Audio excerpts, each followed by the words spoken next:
You're now listening to Sound Talent Media. Check out more shows at soundtalentmedia.com. Hey, what's up, everyone? I'm Matt McGackie, the vocalist of Cryptopsy and the host of the Vox and Hops Metal Podcast, where I sit down with fellow metal musicians. We talk all about their lives and music while sharing killer craft beers. If you've ever wanted to sneak backstage and share a beer with one of your favorite musicians, well, Vox and Hops is the podcast for you. This week on the podcast, I dropped a killer episode with Kelly Schaefer of Atheist. There is this episode and over 440 other ones to help you enjoy life, metal, and craft beer. So what are you waiting for? It's time to become a Vox and Hops head. Cheers! Hey, what is up, everyone? Welcome to this episode of the podcast. I'm super stoked to bring this one to you. Today, my guest is Cory Wong from Wolfpack and the Wong Notes and a whole bunch of other stuff. He was a great guy to talk to. We talk about the music industry and all kinds of different things on this episode. It's really just kind of an all-over-the-place one.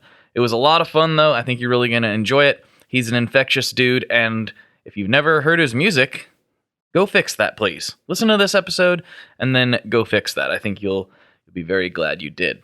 A couple little business things to wrap up, and we'll get into the episode.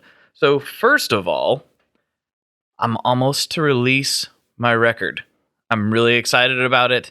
I'm doing it under the name American Cyclops. You can follow on Instagram for weird clips, weird imagery, and other things associated with this audio-visual project, I'm calling it.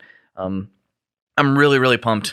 Everything came out really cool. It's really weird, very cinematic, very out there, and we're just about to, we as in me, the royal, we are just about to release the full thing, and it's going to be exclusively available on this podcast, and more details on that to come. I'm really excited about that, and I'll fill you in on all those details. But if you want to follow American Cyclops, the album is called Tom, Do You Have Anything Sharp on You?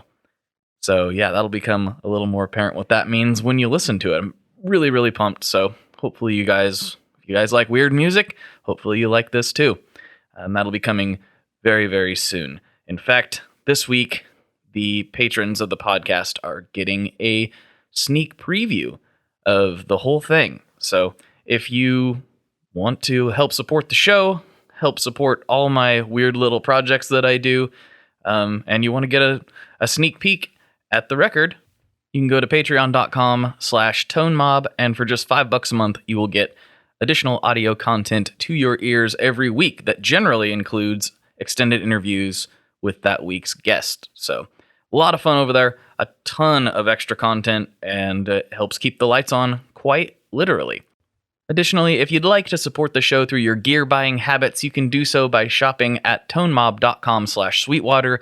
You don't have to buy the recommended items I have that pop up when you go to that link, but you can shop through that link, and anything you do buy, doesn't matter what it is, a percentage of that comes back and helps support the show, and they have been an amazing partner and very generous and really incredible to work with. So if you could go to tonemob.com/sweetwater for your new gear buying needs, that would be amazing. But they don't carry everything, and the fine folks at Reverb have also supported the show. And if you go to tonemob.com/reverb at checkout for any of your Reverb purchasing needs, a small portion of that will help come back and support the show as well. So thank you very much for everyone that has done that, and it really, really helps out a lot. So anyway, let's get into this episode with Cory. This thing's awesome. Let's go.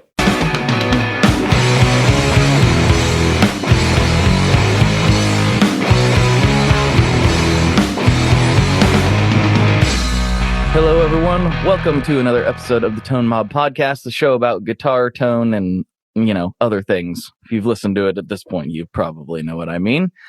I'm your host, Blake Weiland, and with me today, I'm so stoked to bring you a much-requested guest, Cory Wong. How's it going? What's up, Blake? I'm good, man. How you doing?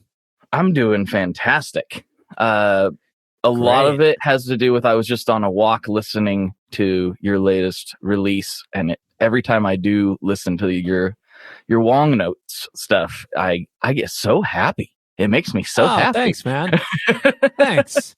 Yeah, it's a fun project.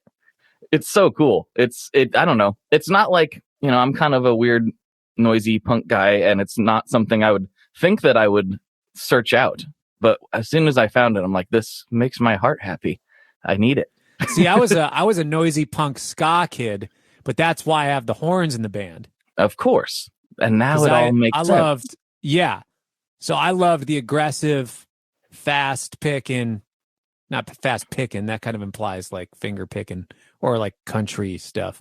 I enjoyed the fast, energetic music with the horns. Well, that could fit some types of ska, but it also exactly fits like what I do and a lot of funk music. So, it's kind of all that blended up. Maybe this would be a good place to start, because I know your music and I am familiar with all that. I'm familiar with your gear choices and all that stuff, but I don't know your backstory at all. So maybe that would be a good place to start. When did you start playing, and how did that lead to this crazy career of yours? Sure. I'll give the quick version, which is that I started when I was in 7th grade. I was a bass player, obsessed with Red Hot Chili Peppers, Primus, Green Day, Blink-182, and eventually morphed into having to play the guitar because my friend that I wanted to start a band with only had a bass. So I said, screw it, fine. If you won't get a guitar, I'll get a guitar. And I've been stuck playing guitar ever since. That's not usually how that works. It's usually it's normally or drums. Yeah, I know. I wanted to be a bass player. So anyways, started playing guitar, had a punk band, had a ska band, then a punk band again. And when I got to college, I had a jam band, was into the jam thing, started playing a lot more jazz, fusion jazz, and then started playing more professionally just on a bunch of other people's albums. And as a producer for a lot of other people's albums, and then started touring with some artists in Nashville and like New York and LA, I guess, like the 3 main music hubs in the US, at least historically, those 3. And then I guess just started doing a lot more with Wolfpack and Fearless Flyers when that all started to take off, and my own project. And now that's kind of my main stuff that I do. I still, every once in a while, I kind of reserve 3 spots a year to produce other people's albums. I get a lot of people that ask me to produce for them, where they, want to make albums kind of like mine or Wolfpack's or something, or even something completely different. I do a lot of pop stuff as well. But if it's like, it's a pop thing, but they want a little more like the muso take on it, they'll hire me to do that, which is cool. And so yeah, I reserve space to do a few other people's albums, to produce and play on other people's albums every year, but mostly focusing on, Wolfpack and Fearless Flyers. Honestly, Wolfpack takes up maybe like 30 days out of the year for me, for everybody in the band. Yeah, that's kind of how we've decided to let that thing be what it is. I'm a worker bee, and I'd be happy if Wolfpack was doing a couple hundred days, but not everybody has the same regeneration or like respawn time after we get done doing something. There's a reacclimation period that you need after a tour or to get into tour. And for me, I've done it enough now for enough years where, it takes me a day. But for some people, it's like, all right, I need to take a week and go to Austin and like hang out and decompress. Whatever. That's totally fine. But I think also it's nice for us to have, and I'm not saying that's everybody in Wolfpack. I'm saying some people in other bands that I've been in or toured with, it's like they have to, spend a week kind of coming down from tour. It's like, dude, we were only out for 2 weeks. Anyways, but touring can be intense, and it's different levels of intensity for different people involved in the touring. Anyways, Wolfpack takes up about 30 days out of the year, and that's built into, it's purposeful, it's intentional, so we can all do our other projects. Like every one of us has a solo project, and then we also have a side project of Wolfpack called Fearless Flyers, which is maybe 15 days out of the year for me. So that's great. Like normally it's a handful of days of writing that I'll do because I've produced the last couple things. And, I do some writing. We go in and re-record the album in a few days. And then there's a few days of post-production. And Fearless Flyers, I guess, really have only done 3 gigs ever. Oh, wow. Which Okay. is kind of crazy. And it's crazy. We played North Coast Festival in Chicago. We played Red Rocks and we played Madison Square Garden. Not bad. Yeah, I know. Not bad for 3 gigs. You can only go down from here. Yes, the gigs are only going to get worse. That's pretty much how that's going to work. Or whatever. Maybe we just don't play until we can play those places again. Whatever. So I want to ask you something as somebody who, like, I've always been really interested in producing a record for somebody else. Sure. I think that's like something that I would probably do well, but I don't really know, how does one get started? Like, what's the first thing you do? You just find a small band and be like, hey, I want to produce this for you. Like, what would you say to somebody like me?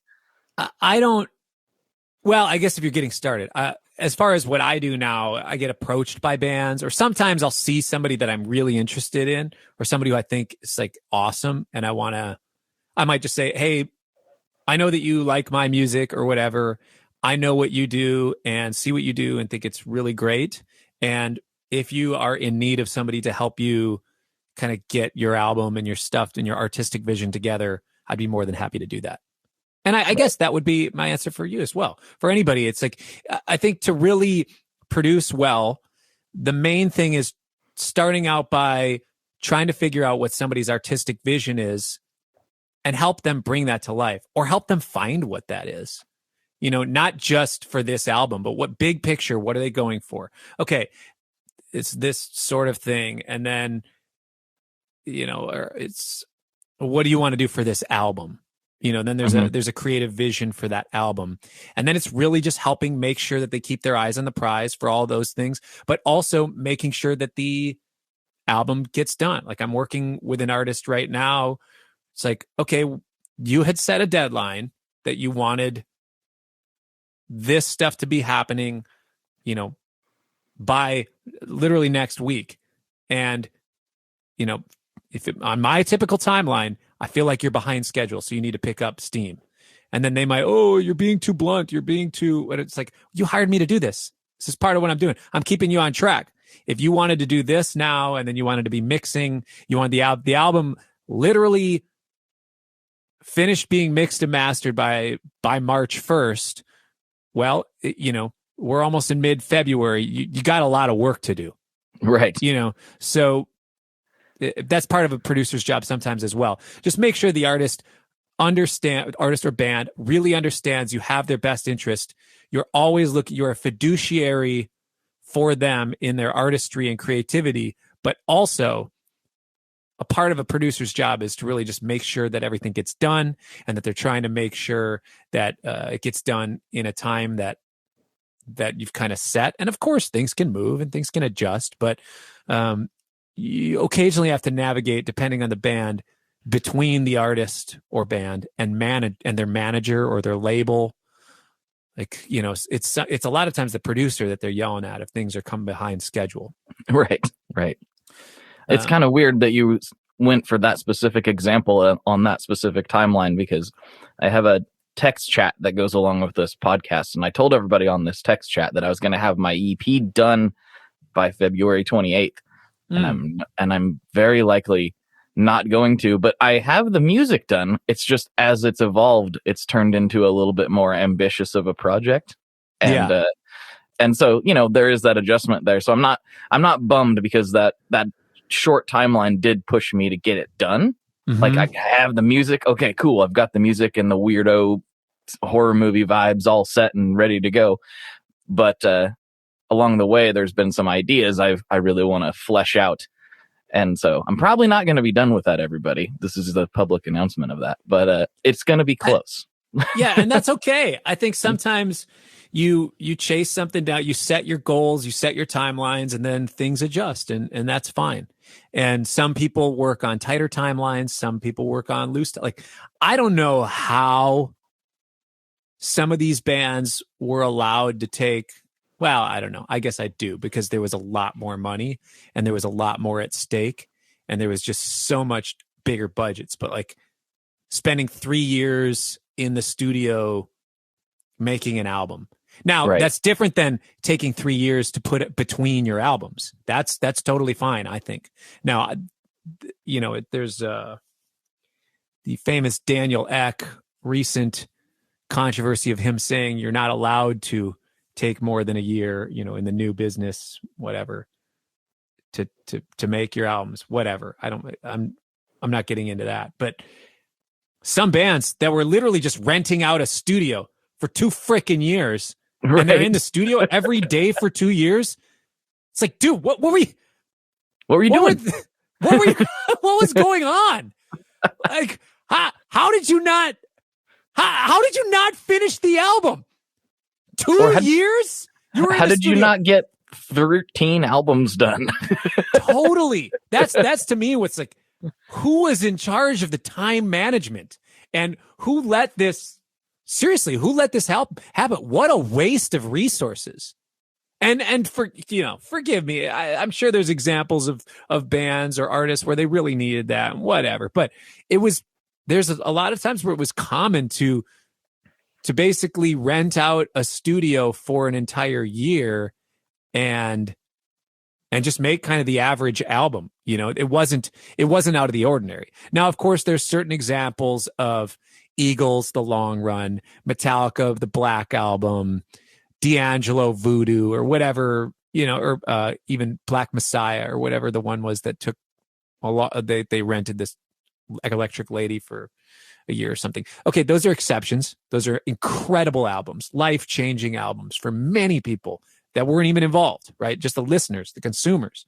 But if you take a listen to many, like if it was just somewhat commonplace for bands to have a year in the studio, it's like 8 hours. If we're talking even just 40-hour work week, cut it in half. Screw it. A 20-hour work week. Right. It's such a freaking easy schedule. Are you kidding me?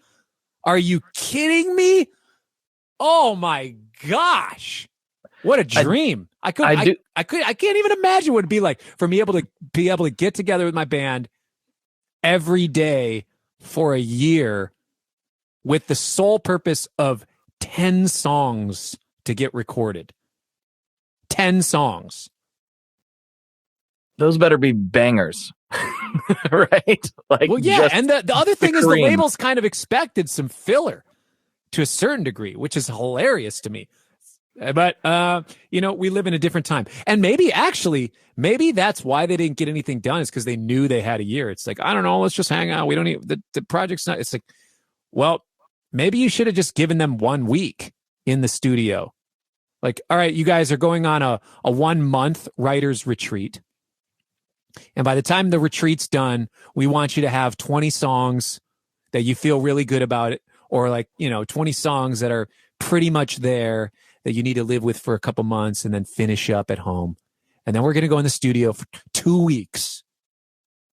Maybe they would have just gotten it done. Yeah, who knows? I mean, there's something to be said for the tools that we have access to now. I think does speed that process up significantly. Totally. But still, a year's a long time. Yeah. Well, here's the other thing is that we have those tools at our fingertips for you and I to both do. Like I know not every artist knows how to use Pro Tools or Logic or whatever DAW you're using, but most do nowadays. So it's like they had engineers, assistant, a typical session. Okay, this still baffles me. Some of these sessions that I'll go into now, there's like main engineer, assistant engineer, kind of extra couple people hanging out. There's a studio runner. It's not like they had to, you could be like, oh, well, we have Uber Eats now. It's like, no. They had 2 people in the studio that would just go get them whatever they wanted at any time. Hey, I'm hungry. Can you go pick us up some In-N-Out? Or, hey, can you go pick us up some I don't know what was around in the 70s. Chinese something. Yeah, okay. I don't know. Yeah, I'm feeling some Thai food. It's like, well, there's not a Thai restaurant within 40 miles, so it's going to take. It's like, oh yeah, well, we got a runner. They'll go get it. What do you want? Here's the menu. You know, there was runners that would just go get them whatever they wanted, and the producer and all these extra people around. So I do understand we do have different tools at our disposal now, but they had stabs, of people. I don't know. Maybe I have this completely wrong. I would love to be wrong. And you know what else I'd love is I'd love to have been born maybe 30 years earlier, where somebody actually gave me like an insane budget and a year and a half to make an album. I don't know what I would make. I don't know that my albums would be any better. Yeah, I think at some point you kind of just do what you do. Totally. And the timeline, does it really change that much? I'm sure it does in some cases, because you change as a person over a year, I would hope. But I don't know. I don't know that the quality of the material would be all that objectively better. I don't think that it would be. Yeah, you know what? Actually, now that I think about it, David Byrne talks about this in his book. He talks about those days and what it is more in, well, what's nowadays, what he's referring to whenever that book was published, maybe 10 years ago or something. But he talks about that. I think that exact sentiment that you're saying. It's another thing, too, that I just think about. I've gotten so lucky to be able to do this kind of stuff and be in this industry instead of what I was doing before. But I think back to, my buddies and I wanted to record a record, and we really, really wanted to record a record, but we all had regular, blue collar day jobs. And so I personally had to put my vacation in a year in advance. And so we wanted to get a record done just because we wanted to do it. It was something we wanted to do as a group. Yeah. And so we scheduled a year in advance. Okay, we're going to be in this studio with a friend's studio for about a week. And my vacation time was spent recording a record. Yeah.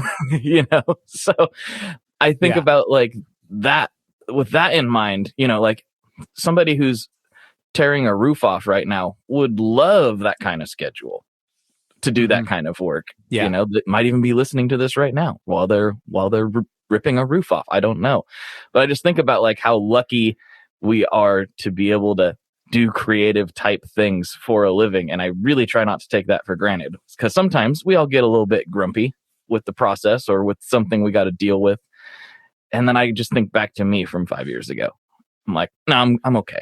Absolutely. And everything that I'm saying only applies to people who are full-time recording artists, bands, musicians. So everything that I've said, that I've loosely ranted, I guess, about thus far has been that. Like, we are so lucky to do what we do. I am so blessed and fortunate to do this.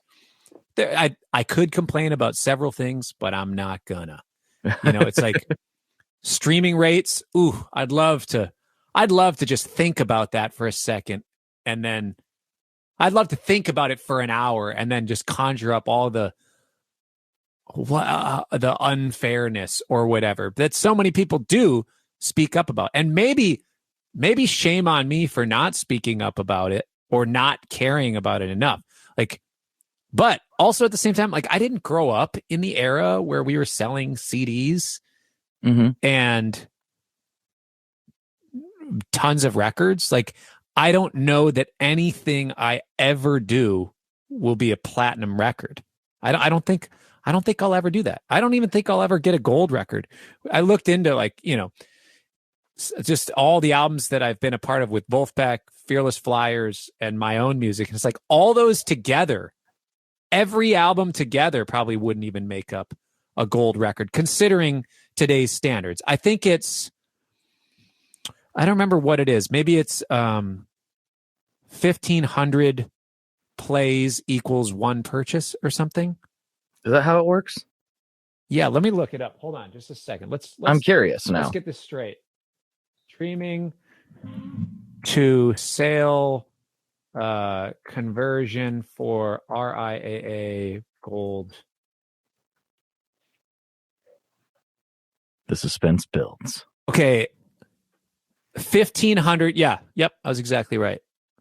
1,500 streams equals one purchase. 1,500 streams equals one purchase. For as far as the RIAA goes. Yes. Okay. Gotcha. So I guess what is that? That's 1.5. Would that be 1.5 billion streams in order to go platinum? That sounds right. That math checks out, I think. I'm not pulling up a calculator, so I'm not sure. That's a lot of freaking streams. That's a lot of streams. And like, isn't it a stream has to be a minimum of 30 or 60 seconds? I know on podcast with Spotify, it's 60 seconds, but it's 30 seconds equals a stream. Now, if you, I mean, whatever. So now I guess we're into this part of the industry. Let's do it. Now we are kind of ranting. So I bought hundreds of CDs as a kid. Definitely. Me too. And I can't think of many of them that I listened to 1,500 times. No, because I was always searching for the next thing and buying more CDs. Yeah, so it's like I maybe have listened to Weezer's Blue album 1,500 times, the first Foo Fighters album, Blood Sugar Sex Magic, maybe Blink-182, Enema of the State, Sublime, self-titled. I'm just trying to think of like when I was a teenager, the albums the CDs that were in my car that just like were always playing. I think there was a year in middle school for me where System of a Down Toxicity did not leave my Walkman. So that probably got well over 1,500 plays. Yeah. So it's like, that's one sale. I don't know. Like, I don't know that any of the like 95% of the albums I've bought, I haven't listened to 1,500 times.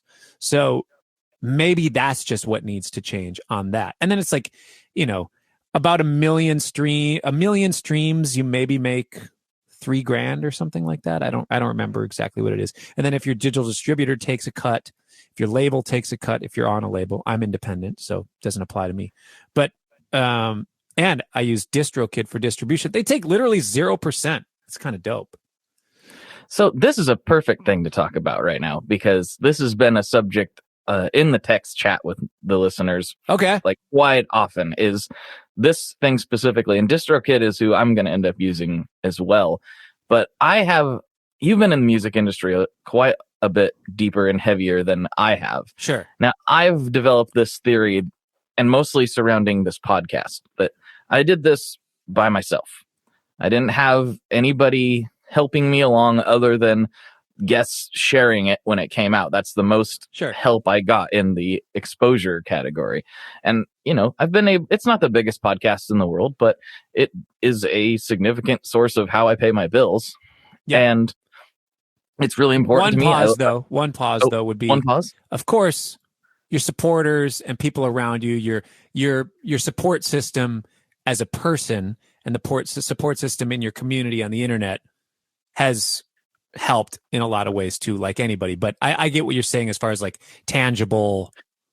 Without them, I would be nothing. Yeah, exactly. Without all those people, so I'm not discounting that. I'm actually just going to say like I've been able to make this a thing that people do enjoy and do listen to. Now it's not music, and it's produced in a significantly different way, and all that, but it is still a audio file that you go stream on the internet. Yeah. And with Spotify, you kind of do the same thing. Yeah. And so I've long held this idea in my head that I'm like, why if you put in, it's hard. I'm not saying that it's easy.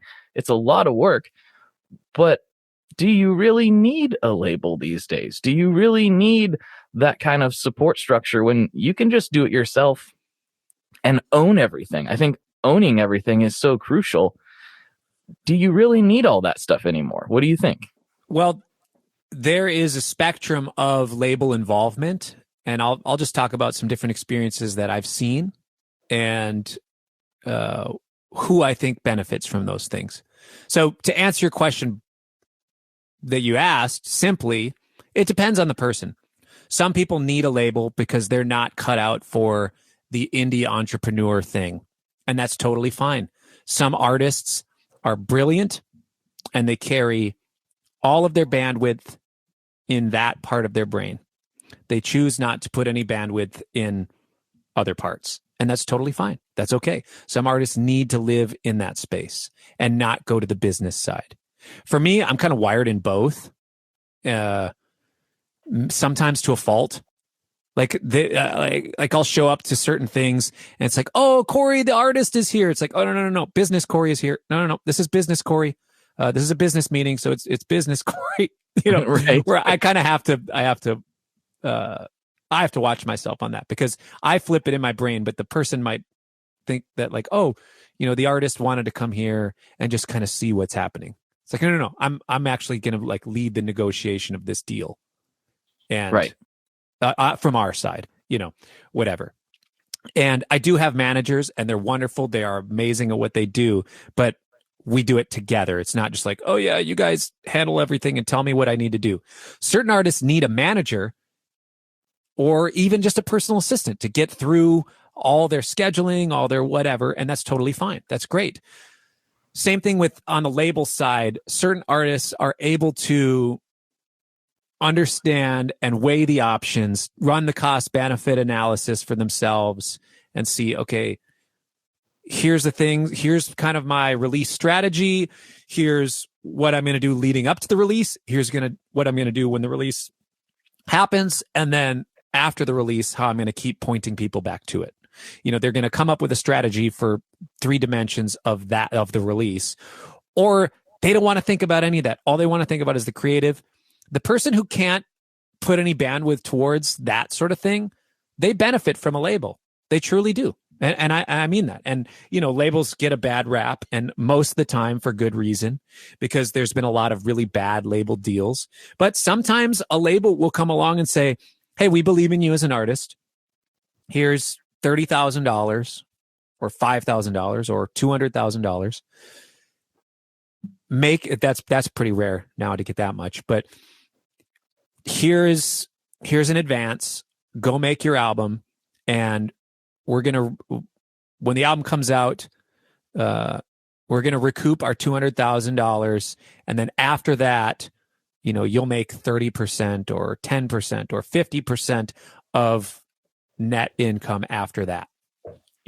But this thing called a 360 deal that started happening, which was much more common, still is around, would be like, so typically what would happen is they would recoup their money on the album sales. But now it's also like you go out on tour, any of that profit also goes towards recouping the album, or any of your t-shirts that are sold also goes towards recouping the album, which to a certain degree does make sense. I will say that to a certain degree, business Cory might agree to that. But I think that there needs to be other things at play. Like labels have certain relationships that they can leverage to get you coverage they have certain publicists that are really good that you might not even be able to get unless you had the label. They have certain promotional arms. They have certain connections with network television, with sync licenses and that sort of thing that could really benefit even somebody who does have the bandwidth to focus on the business side of things. But the other side of it is, if you are an artist who has the capacity and the time and the bandwidth to be able to run that stuff yourself, okay, this album's probably going to cost me 20 grand. This is my job. I'm going to invest that money in what I do, in the same way that like somebody who wants to open up a sandwich shop would spend $20,000 on tables and chairs, right? Mm-hmm. So I'm going to invest the money to make this album. I'll go on tour to support this album, blah, blah, blah, do all that stuff. So that person might not need the label, and they're doing it all themselves, and it's all indie, and they hire a publicist themselves, or they do it all organic to try to get buzz happening. And they're the ones that are organizing all of their own destiny, I guess, in that facet. But then there is, and that's kind of the more common indie artist approach. And sometimes they'll have managers or some video or audio team to help them with some of that sort of thing. Like a lot of YouTube artists have video editors on staff. are on salary, retainer, whatever. And that's part of what helps them to be able to do what they do. And then they focus on other things. And then they have somebody who kind of helps manage their day-to-day, keep them on track. Sure, that's one side of the part of that spectrum as well. But then also one thing that certain labels do, and this is typically if an artist is already somewhat successful, and I know that I've been offered this sort of thing. Well, actually, I'll tell you exactly what I was offered. And I know other bands that have been offered this sort of thing, where it's basically a distribution deal through a label. So any one of the major labels or their subsidiaries, they will say, hey, we know that you do really well and you're successful as an artist. We're not signing you, but we believe in your album and what you do. How about we do the physical distribution of the album, meaning CDs, vinyl, anything that's not digital, right? All physical distribution. We will handle that side of it, but we're going to take 9% or 15% or 30%, somewhere in there, depending on if there's an advance involved and depending on, I don't know, whether they like you and your album, I guess, also. For what they think they can do with it. Yes, totally. Totally. Mm-hmm. So that's kind of a hybrid model. And I've seen some artists who have like, all right, the label actually really believes in this album. They're making 15% on physical distribution. You still keep your digital distribution, whatever that deal is. We'll go to that later. The label says we take 15% of digital distribution or 9%. Those are, I guess, the more common percentages for this sort of thing that I've experienced or seen. And then maybe there starts to be a song that really picks up. The label might actually, and then it's like, okay, do we spend, really a true radio campaign for, kind of a loosely successful pop artist would be, you spend like 30 grand on a radio campaign. I personally have never spent that much on a radio campaign, partially because my music isn't necessarily radio hit stuff. Like I do well in the jam, jazz, that sort of world. And I do have songs that would fit in kind of the pop realm, but they don't know quite how to fit me because it's like, you're a guitar player? What? We don't really do guitar players in our station. It's like, well, yeah. Anyways, doesn't matter. Okay. So I get it. Let's say that artist was going to spend 30 grand on a radio campaign themselves. Sometimes the label will actually just be like, hey, we really believe in this single. We see that it's already starting to pop off organically. We'll spend the 30 grand and it'll just count against your, they'll kind of like in the middle of a project, advance the money. Sometimes that'll happen. Or sometimes I've even seen it. I had a friend who had a hit song and a physical distribution deal like this. And the label just said, look, the song's popping off. We're going to sell a crap ton of records. We're going to make way more than our 15% if we spend this, 20 or 50 grand or whatever it was on this publicity and radio campaign. So they just fronted the money and just like they knew that it was a good enough investment that would more than pay for itself on their percentage alone. So that sometimes happens. That's pretty rare, but the in-between is the distribution deal. And I've seen that a lot with major labels and the subsidiaries from major labels where they'll give a somewhat successful artist a deal. So that way, like for me, I figure, okay, what am I going to do about vinyl? I've done it a few different ways. I've hired a plant to make the albums and I've shipped them out of my house. I've hired a plant to make them and then I hire somebody else to do the fulfillment. Right now, I'm in the middle of a vinyl campaign on Curates or Crates where they just handle it all. You go to their website, you pre-order the album, they make the album and they ship it out. They handle all the stuff. They're wonderful. They're really great. Some people don't see. Okay, this is the funny thing. Some fans don't like Crates because their albums show up damaged. Where it's like, whoa. It's not like they damaged them while they were shipped. It's like it was in the shipping process, right? I've never had one of their albums show up damaged, so that's why I use them. But it's totally fine. They end up replacing the albums, and they're good. They handle that customer service for that, and I believe they do it well because I've seen it. So yeah, that's the physical side. That's kind of the label. Does that answer your question enough? I think so. I've always been kind of this stickler. I'm like, I don't think you need any of that stuff. But your point about different artists needing different levels of help is really something that I needed to hear, because sometimes I can get a little bit aggressive about. Oh, dude, totally. I'm like, just do it. Like, just do it yourself. What are you talking about? You don't need that person to do that for you. It takes you 30 seconds to reply to that email. Like, you can do that, you know, whatever. But I also have to respect that, like, that's how I'm wired. Yes. And not everybody is. Yeah. Exactly. There's a lot of people in life that need a little more grace just to get through their regular day to day. And sometimes those people are artists. And sometimes those artists are incredibly compelling at what they do. But they just, writing that 30-second email is really hard. There's something crippling about doing it. They can't get themselves to do it. And that's okay. That might seem absurd until all of a sudden it happens to you and you're like, oh my gosh, like why are there these 4 tasks just lingering on my to-do list for the last month? I just can't get them done. Why? They would take me 5 minutes each. Why can't I get them done? I don't know why, but I just can't get them done. And I think there are certain artists that have that sort of thing with a lot of things, whether it be their day-to-day life or whether it be putting out their album. And those artists deserve our grace as other people in the industry alongside them. And the consumers, the artist deserves the grace from the consumer a little bit as well, because I think like the one dangerous thing that the attitude that you and I both have is like, just get it done. It kind of only allows certain types of people then to be able to do what we do. And that's not fair. And I am one of those people that would survive in that Darwinian music industry of that sort of, thing. Right. But it's not fair to people who aren't wired that way.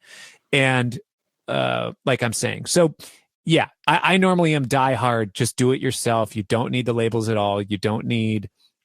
Don't get a manager until you absolutely need one. And like you have so much going on that you just can't manage it yourself. You need somebody to help you get through this stuff. But for some people, that threshold is a lot lower.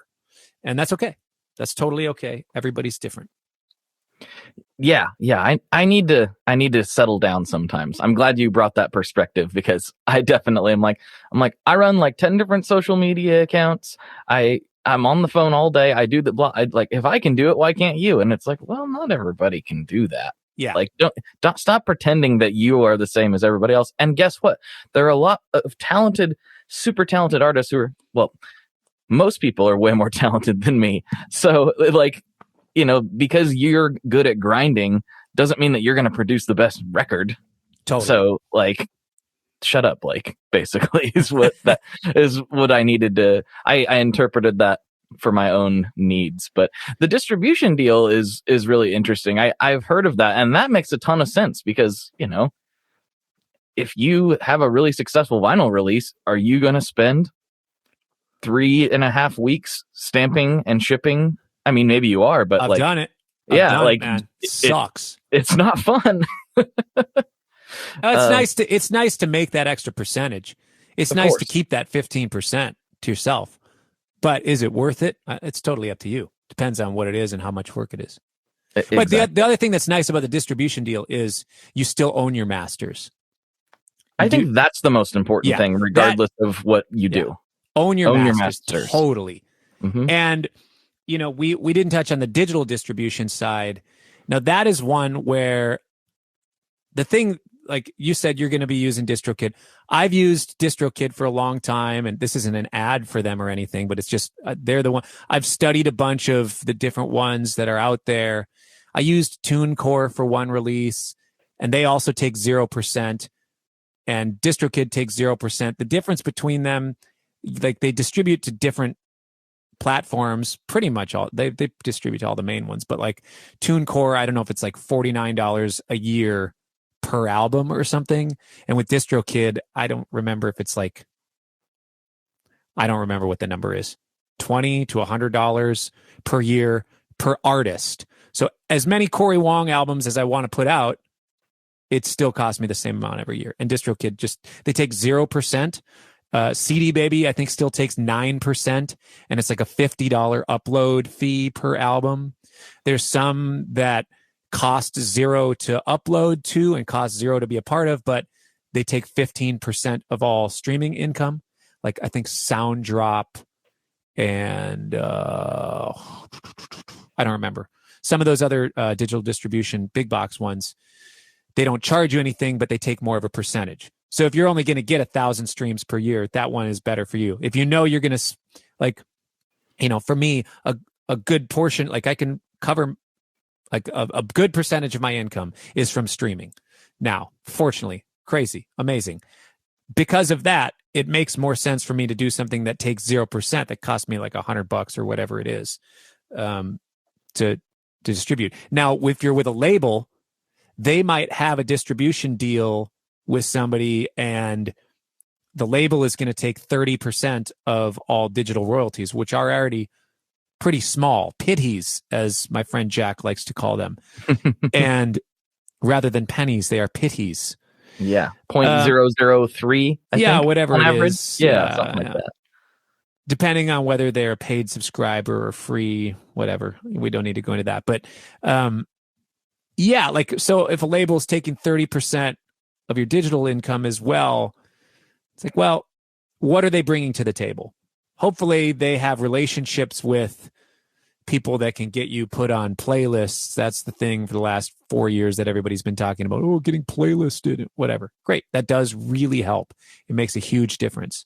But what also really matters is converting those playlist plays to actual fans of yours.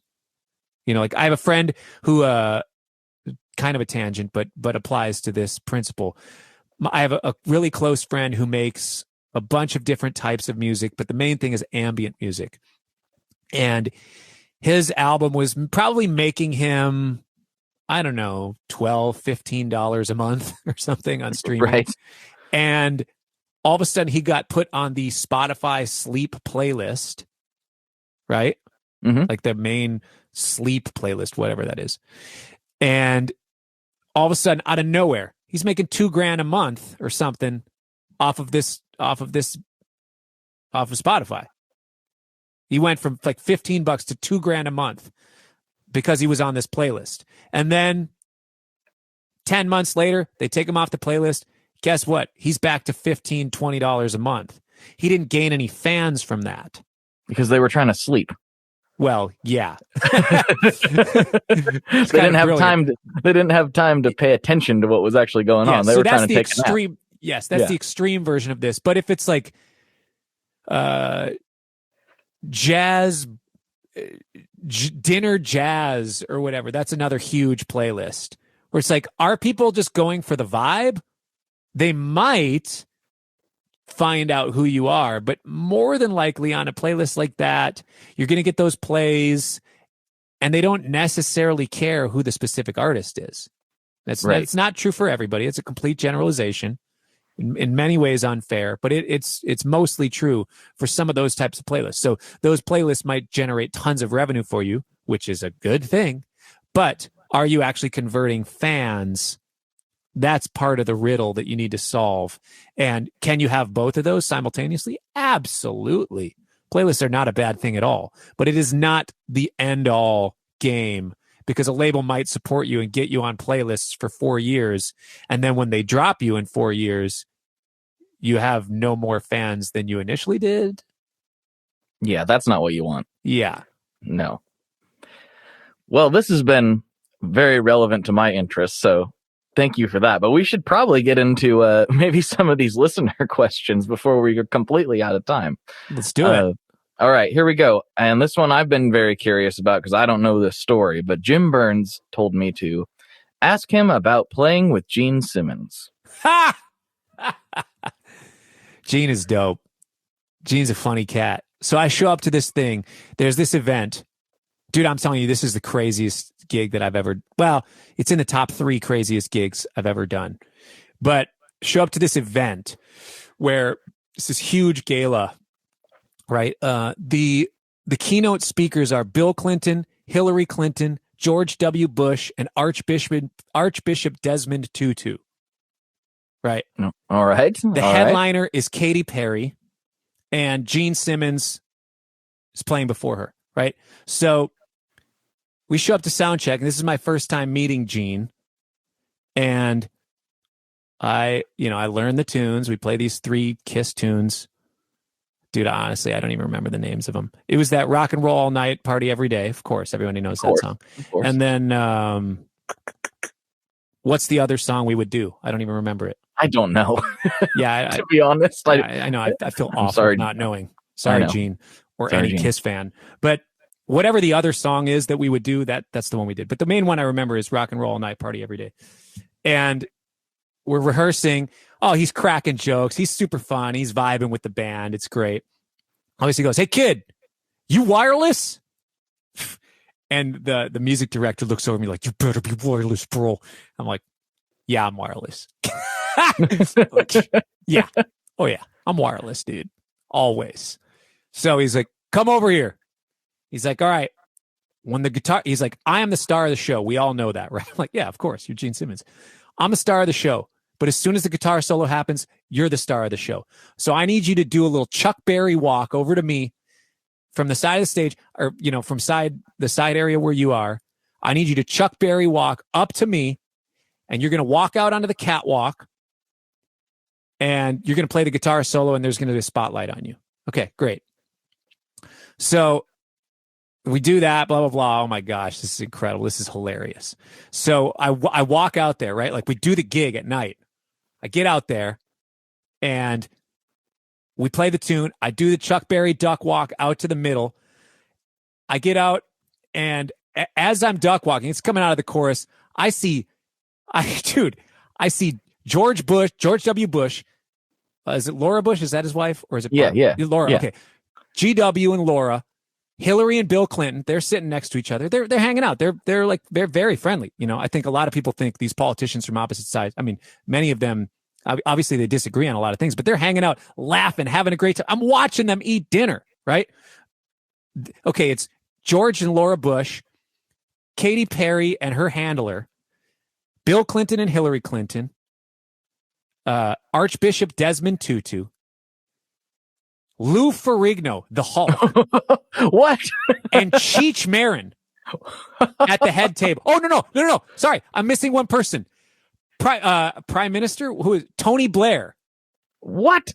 Tony Blair is there. Okay. And like his Secret Service or whatever they're called there. And then there's like the kind of like row behind them is some Secret Service watching over this whole table. Cause you got 2 ex-presidents, you got Tony Blair, and Lou Ferrigno is just there also just chilling. Right.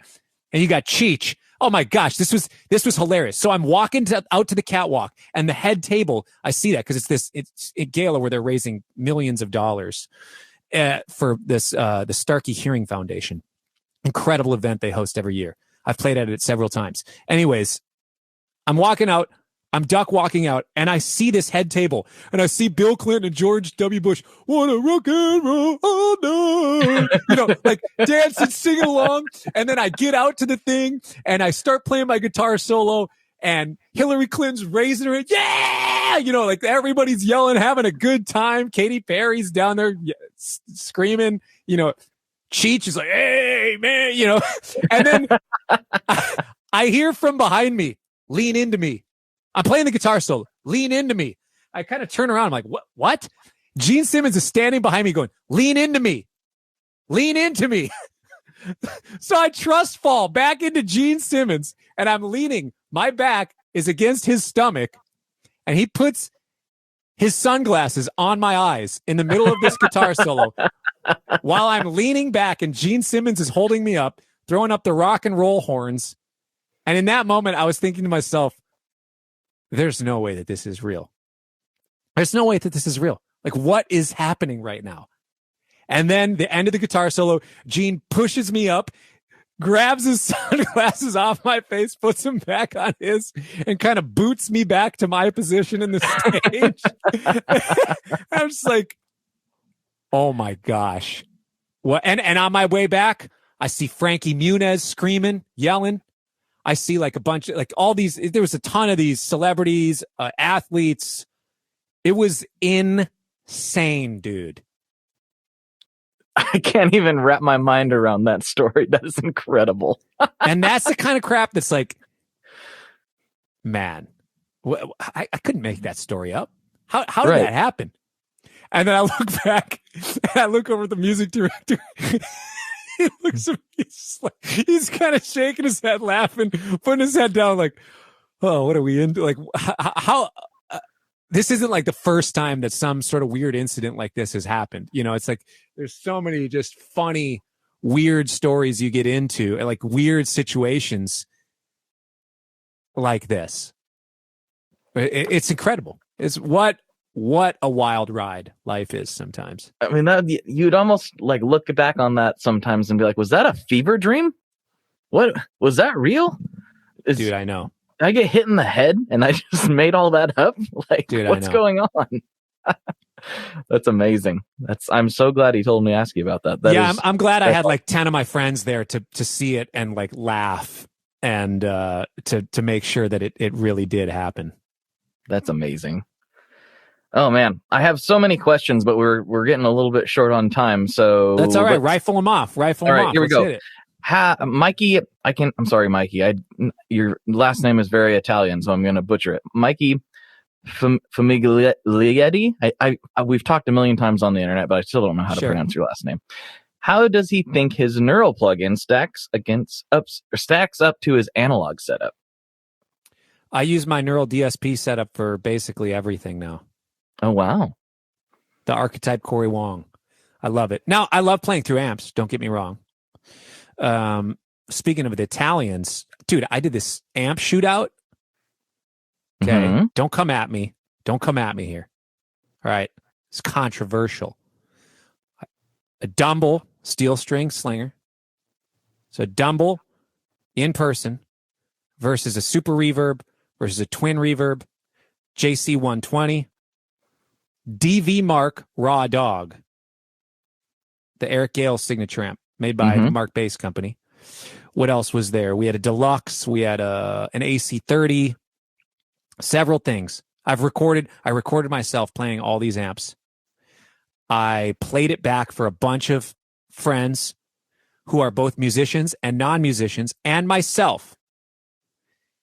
Who do you think won the shootout? Out of all of those? Out of all those amps, just think of the top three. What do you think the top three are? I'm going to say the top three are probably, now this might be down to personal taste a little bit, but of course. Probably the Super Reverb, the AC, and I mean, you would think the Dumble, wouldn't you? Right. So that's what I'm going to go with. Okay. Do you know my guitar style? Super clean, spanky. Oh, yeah. Okay. Yep. Are you judging your answers on that or judging it just by your own personal? A little bit of both. Okay, great. So we were judging it all on like my sound and my specific thing, right? Clean pop guitar, but like funk guitar, clean, that sort of Very thing. Very percussive. Yeah. Much love to the Italians. The number one out of everybody, the DV Mark Raw Dog. Wow. I would not have guessed that. Dude, that amp is... I mean, Eric Gale sounds amazing. So yeah. That amp is sick. I don't know why DV Mark hasn't taken off as a guitar amp brand.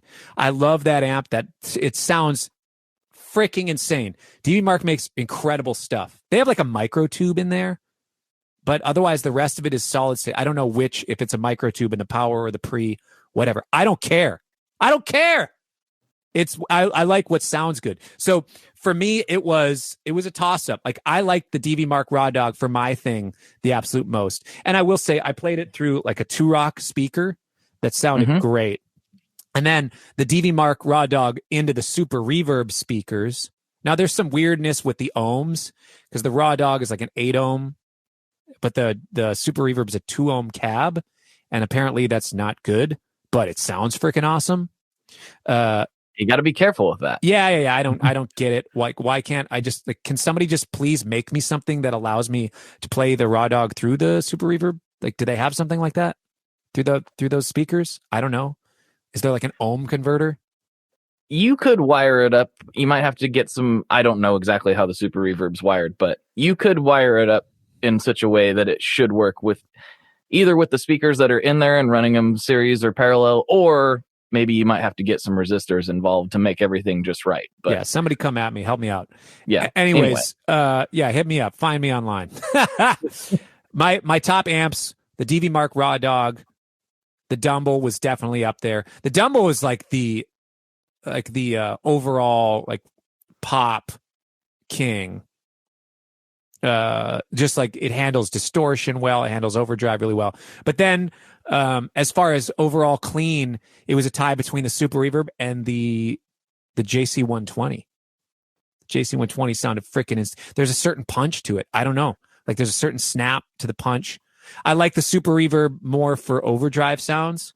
Like it takes pedals a little bit better. But as far as just judging straight up clean tone and overallness, DV Mark, Raw Dog, the Dumble, and then a tie between the Super Reverb and the JC120. Now, for the listeners, I just pulled this up real quick while we were talking about this. The DV Mark Raw Dog is $400. Dude, that's what I'm saying. I'm talking. Okay, hold on. Let's do some math here. Let's do some math. The last Dumble that I saw was $100,000, right? Mm-hmm. You could buy 250 DV Mark Raw Dogs. You'd be set. You'd be dialed. And you like, I've got one in every country. Plus, well, not quite, but yeah, it's crazy. Anyways, I use the Neural DSP for all of my recording. I've used it on my all the albums I made in 2020, and yeah, I use it on most of the stuff that I produce. And when people ask me to remote track on stuff, I normally use the Archetype Cory Wong plugin. It's wonderful. I mean, I put them through the ringer on that, in a good way. Like they were freaking great. They're genius programmers, coders. So it was cool. Very cool. I'm glad we got into that. That's great. I'm gonna pull one more, even though there's quite a bit. Yeah, let's do a few more. Let's do a few more. Let's do one more for now. Save a few more for after, or whatever. However you do that. Yeah, we'll get. Let's see. Let's pull another one here because I got some classic ones I got to ask at the end, or I'll get in trouble. Okay. Let's see. This is a good one right here. Let me make sure I can find it. I went away to find the DV Mark amp, and now I have to get back into the group here. Let's see. Okay, here we go. Brandon Sauce. He says he would like to know what your typical practice routine is. I normally block it off in an hour, and it's 15 minutes, like hour-long chunks. Okay. 15 minutes of warm-up / technique. That's both right hand and left hand, so technique exercises. About 15 minutes of kind of like concept for like whether it be arpeggios and chords, or arpeggios and scales, that sort of thing. Sometimes I'll kind of double down on the technique stuff, and it's like, okay, what I'm going to do is I'm going to practice these triad pairs, playing C major and B flat major triad pairs up and down, switching off, and blah blah blah, this and that, and then that sort of thing. It'll be concept based for 15 minutes, and then the other 15 minutes is kind of like ear training, learning songs, learning parts, honing some of my instincts, learning what is happening, and then the other 15 minutes will be focused on creativity. I schedule practice time to turn on the switch of creativity. So I practice just being able to get in the zone right away of something creative. And then of course that honestly doesn't feel like quite enough time for any of those. So sometimes, I just double the length and it's a 2-hour practice session. Or sometimes, if that's like a typical, just like, all right, I'm going to sit down and practice daily sort of thing. But then it's it depends. Like I don't have a regular practice routine anymore. A lot of times it's preparing for whatever's coming up next. Okay, I have this sort of session coming up. I'm going to kind of practice things that I think I might run into at that session. Or if they sent music ahead of time, learning the music, coming up with some ideas for it. Or if somebody's hired me like, hey, last minute, we need a guitar player. Our guitar player, I've had this happen before where, hey, our guitar player broke their arm. We need you to come, like, we need somebody to come out and fill in the last 4 dates. Can you get on the plane tomorrow? Wow. So yeah. I'll learn somebody's 60-minute set in a day and do whatever I need to do to make that happen. But there's ways to practice that. And some of that is built into just learning more songs fast and only giving yourself, like in the session world, sometimes I'll listen through a demo, like they'll play the demo one time down. It's like, all right, let's go create some iconic parts that are going to live forever with great tone, great time, great feel, and are really creatively energizing to my artistic vision. Okay, well, go no now. pressure. Yeah, exactly. So I think if you force yourself to practice that sort of thing, you actually can get good at it just by practicing it if you hone your instincts enough. But then also it's just there's other things that sometimes I go in phases of okay, I really want to work on certain improvisation techniques. I'm going to spend some time studying this Jerry Bergonzi pentatonics book or something, and I'll go through that. And then when I'm done with that book, I kind of move on to different things. But I'm always kind of trying to advance, whether it be tech. So I guess it's broken up into technical facility on the instrument, concept, practicing different concepts on the instrument, ear training and instinct honing, and then creativity. Those different blocks. Beautiful. All right, last one from the group. Here we go. Drew Lopez. In his opinion, what is overhyped advice for players and what isn't stressed enough? What is not stressed enough? Rhythm, playing in time, playing with good feel. And then I guess to be a little more nuanced in there, when you release your notes. So many people focus on, oh yeah, I played in time. It's funky because I was playing in time. Oh yeah, it sounds good because look, I'm like, we were in time and I hit all the notes at the right spot. It's like, yeah, but you didn't release them. There was no breath in there. It didn't feel like it had any bump to it, So the releases of notes is a huge thing. Most people, that's a general one. People focus on the attacks. They don't focus on the releases. The other one is everybody wants to just be a killer lead player. When I was in college, a lot of my classmates, all they would practice is lead guitar. Like, how many bands do you play in where that's all that you do is lead guitar? I don't know. Maybe for some people that is everything. But for me, and as a session player and as somebody who's played in the touring world a lot, most of what I've done is rhythm guitar. So rhythm guitar is underrated and underpracticed, undervalued. And rhythm guitar is like in guitar-based music, it is the song.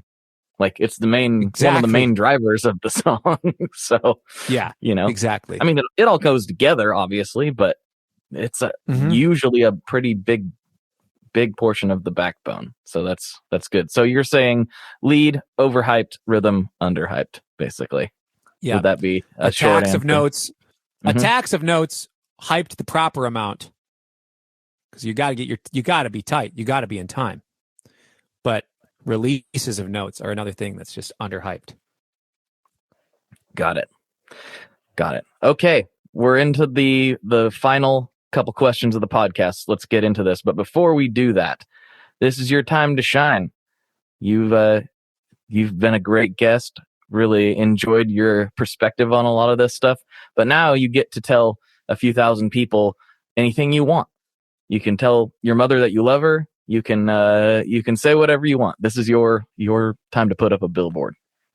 Well, my mother won't listen to the podcast, so that would, it'd be like setting up a billboard in Calabasas, but my mom lives in Minneapolis. It's like, it's fun, but she's not going to see it. I would say check me out on YouTube and Spotify and all that, and follow and subscribe. People say that, And it's like we get fatigued from hearing people like, oh, subscribe to my YouTube channel or follow me on Spotify. It's like, but honestly, it really does help out the artists. I don't quite know what it does for the algorithm, but it really does help. So, I got a full YouTube series, a new variety show I've been working on called Cory and the Wong Notes. I'm really stoked about, really excited about. And on Spotify, I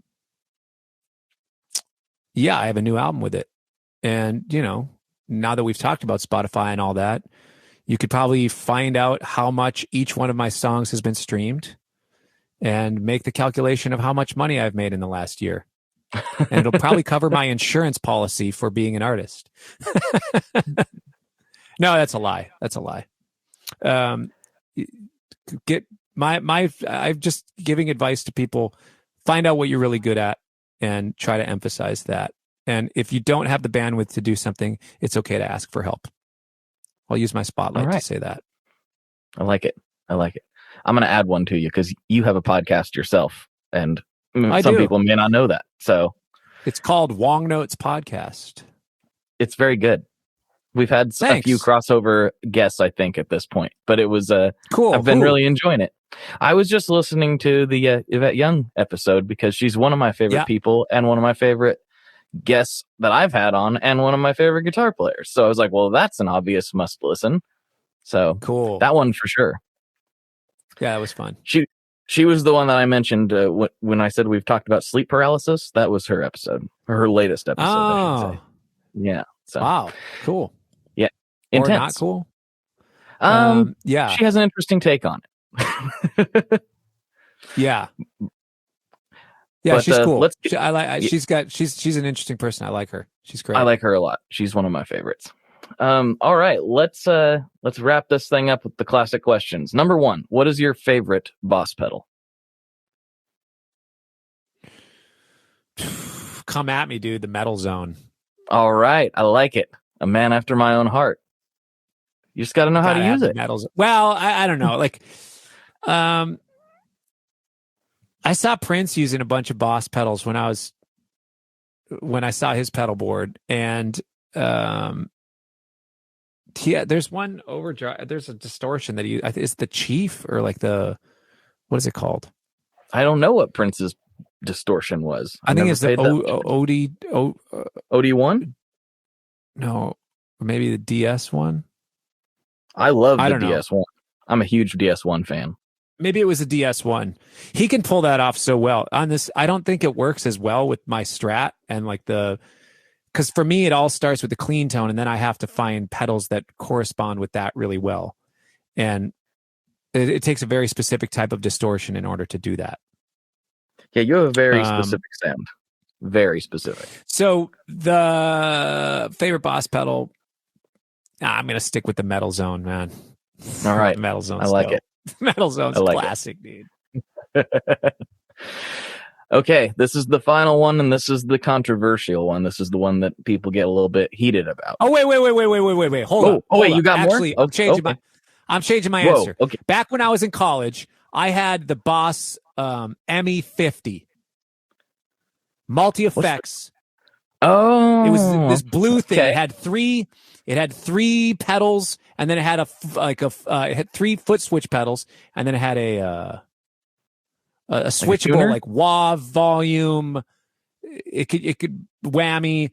There was a ring modulator effect on the ME50 that was dope.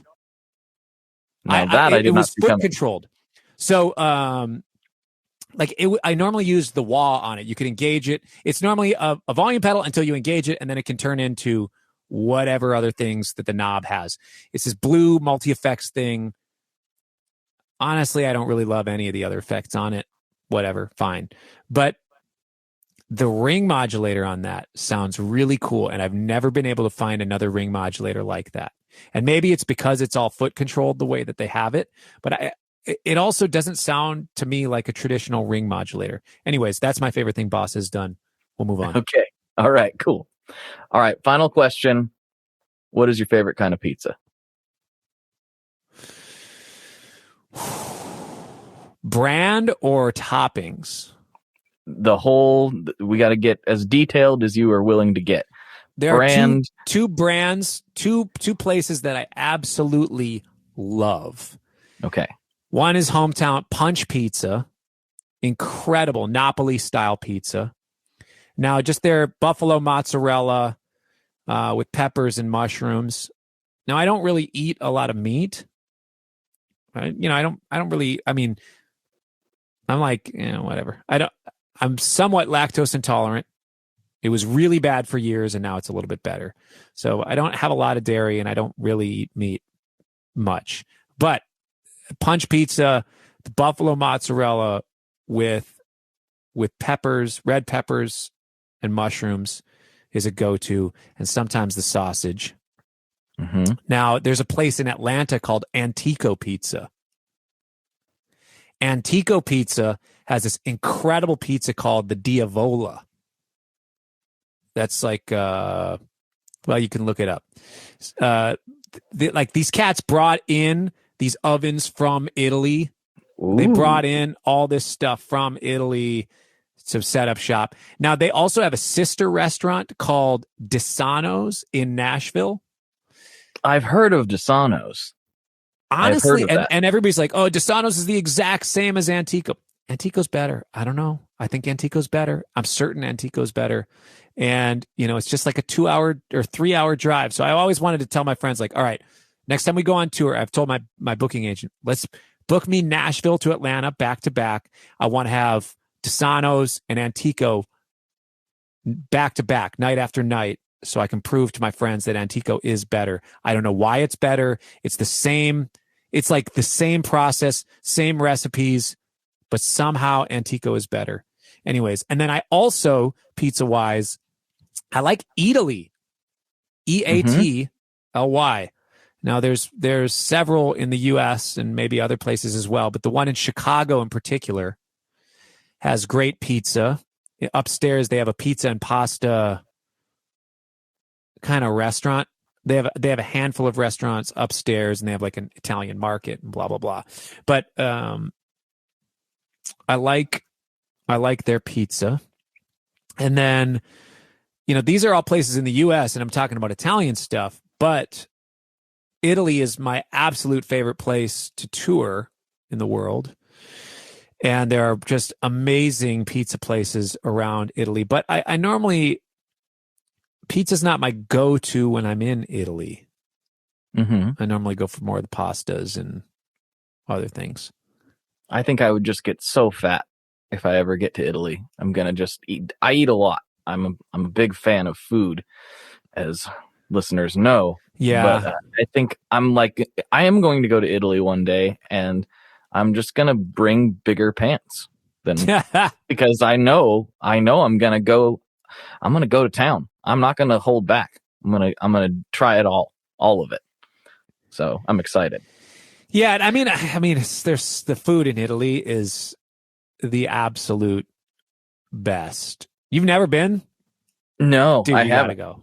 Dude, I really want to go. I've toured a bunch of Italian cities, and I would like only tour in Italy if I had to. If I had to pick one country to tour the rest of my life, I'd probably be the U.S. because it'd be the easiest and it's the biggest and it's my biggest audience. But Italy is, oh my gosh, I can't wait to get back there. Yeah, I thought I was going to get to go there because I was looking at some equipment that I needed to bring back from it, or we needed to get trained on. And I was like, this is an excuse to go to Italy. And then, everything happened.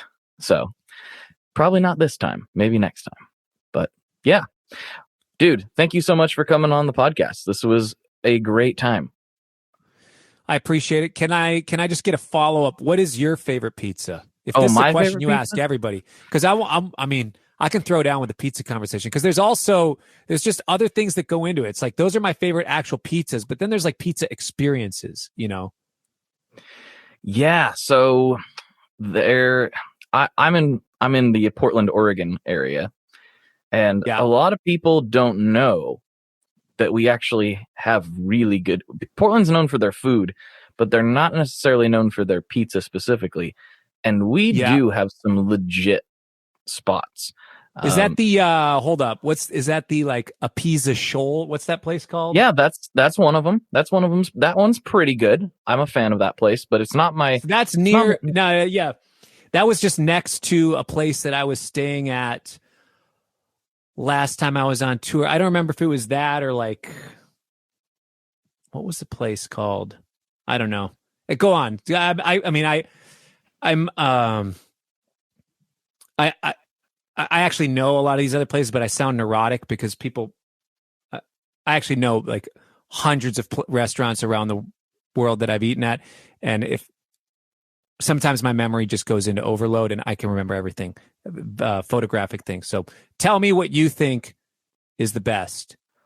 So I mean, I love New York style pizza. The listeners know that. I'm a big fan.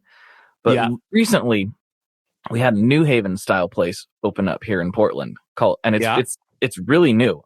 I don't even know if they've ever been able to offer sit down service because of the pandemic. I think it's all been takeout thus far.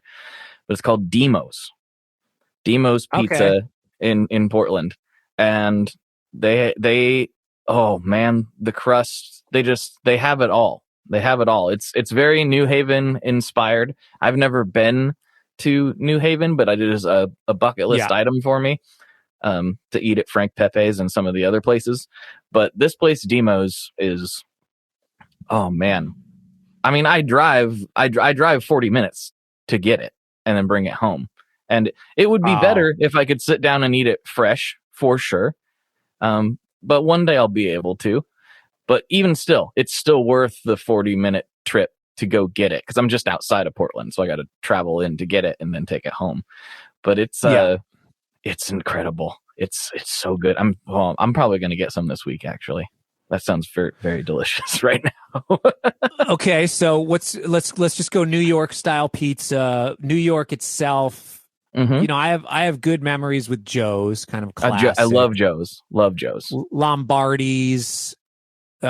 Bleecker Street for several reasons. Just, you know, like not always just the best pizza in some of these places, but the vibe and just like memories, like, you know, having a great night in Greenwich Village and, you know, that sort of thing. Grimaldi's is my favorite. Okay. That I've had in New York City. Although, you know, I've only been to New York City twice. So I haven't had every pizza in New York City, but Grimaldi's is my number one for now. Yeah. I really like Grimaldi's. Okay. Now let's go Chicago, where typically people talk corporate: Giordano's, Lumau's, Gino's East. What's that? Bartoli's or whatever. There's this other spot that we went to. I can't comment on Chicago. I've never been. Okay. Yeah. Do you mess with Chicago? Do you mess with deep dish at all? So I am of the opinion that Chicago style, and I will when I go there. I'm going to get down with some deep dish. Don't get me wrong. Okay. But I'm of the opinion that a Chicago deep dish is kind of like how a calzone isn't pizza. Yeah. You know. Yeah. It's pizza-ish. It's a pizza cousin. But it's not pizza. I think that's how I feel about the Chicago style pizza. It's like it's a pizza related item that looks very tasty to me, but I would hesitate to say that if I'm craving a slice of pizza, that's what I'm going for. Yeah. Totally. So, I've had some Chicago style deep dish in Portland. I'm sure it's not quite the same thing, and while it was good, none of it like just stuck in my memory. Yeah. So what would be okay? So yeah, you don't. I'm trying to think of where else. Yeah. Okay. So you don't really mess with Chicago. That's fine. That's. Cool. I want to go to Chicago. I'm with you. New York style is still a spot. Have you been to Peace in Chicago? I follow them on Instagram. It's Rick Nielsen's pizza place. No. It looks really good. No. And then I've heard that tavern style pizza from Chicago, and that looks a little more my speed. It's thinner, it's more traditional looking, usually cut into squares. There's a Chicago transplant in Portland named Jerry. And during this crazy year, during this pandemic, he started making pizzas in his home kitchen that were reminiscent of his favorite tavern style pizzas. And it's hilarious. It's like a speakeasy situation. You have to know about it. You have to follow him on social, and then you have to DM him to get on the waiting list for the pizza. He only makes a handful a day, and he currently has a 15-month waiting list that I'm on. And I'm waiting to get some of this guy's pizza. I love that he's been able to make that work. It's kind of hilarious and kind of awesome and very Portland in a lot of ways. That's tight. Yeah. Yeah. Yeah. I mean, pizza's great. I'm New York. I'm with you. I had to take the Chicago route since, if pizza's, you're probably going to get some people saying Lou Malnati's. Yeah. And Josh from JHS, that's fine. He still sticks by that. Okay. I mean, they're good. They're good pizza, but I can get down with a deep dish, but I guess I like the way you said, if I'm just thinking about I'm craving a piece of pizza, that's not normally the first thing I think of. No, not for me. Well, hey, maybe we better wrap this up if we want to try to squeeze in a little Patreon action if we can. Yeah. So, all right. Thank you, everybody, for listening. Thank you to Cory. And as always, folks, good luck and good tones. All right, everybody. Thank you so much for checking this episode out. Make sure you check out Cory's music and his podcast. It's a lot of fun. Wong Notes with Cory Wong. It's good stuff. And you can get it wherever you listen to this show as well. And thank you so much for all the time. Thanks for hanging out. And if you would like to help keep this thing going, help keep the lights on, and I really do mean that. Patrons are covering the electrical bill around these parts, and I really appreciate that a lot. You can go to patreon.com/tonemob, and you'll get a sneak peek at my new album. American Cyclops is the artist's name, and the album will be called Tom, Do You Have Anything Sharp on You? And this week, that is the bonus that the patrons are getting. They're getting an early peek at that, and I'm really, really, really excited to hear what everyone has to say. But yeah, thank you so much for tuning in. Tell your friends, tell your family, tell anybody that you can think of about the show. That's what keeps this thing going. And I'll talk to you next week. Bye-bye. One last thing before we totally sign off here. I just want to remind you that if you do any shopping at Stringjoy, that's Stringjoy guitar strings made in Nashville, that will help me out as well. As I've said for years, I'm heavily involved in that company, and I really do think they're making the best products on the market. So if you would like to try custom strings, go to tonemob.com/stringjoy and check them out today. I seriously love what the team down there is doing. I help them out with all kinds of things, and by you supporting them, you are also supporting me as well. And hey, you need some strings, so why not get some custom strings just for your guitar and playing style? Again, the link for that is tonemob.com/stringjoy, and that will take you right to their website, and you can do all your shopping through there, and that will help everyone involved out. So thank you very much. Talk to you next time. We are brought to you by the wonderful folks at Gun Street Wiring Shop. Yes, Gun Street Wiring Shop. I've talked about them before. I used to say based out of Bend, Oregon, but guess what? Sean moved to my neck of the woods. Sean's in Portland. Sean is awesome and has helped me with a bunch of stuff lately. And if you have wiring needs for your guitar, he can help you too. If you want to get weird with it, he can get weird. If you just need to spruce things up a little bit, there's your guy. He takes all the guesswork out of doing your guitar wiring, and he makes it simple, and his customer service is top-notch, and I can't say enough good things about Gun Street as a company. I really respect Sean and what he's all about, and the product is top-notch. I've got 3 different guitars that now have Gun Street harnesses in them, and I could not be happier. So go to gunstreetwiringshop.com and check them out.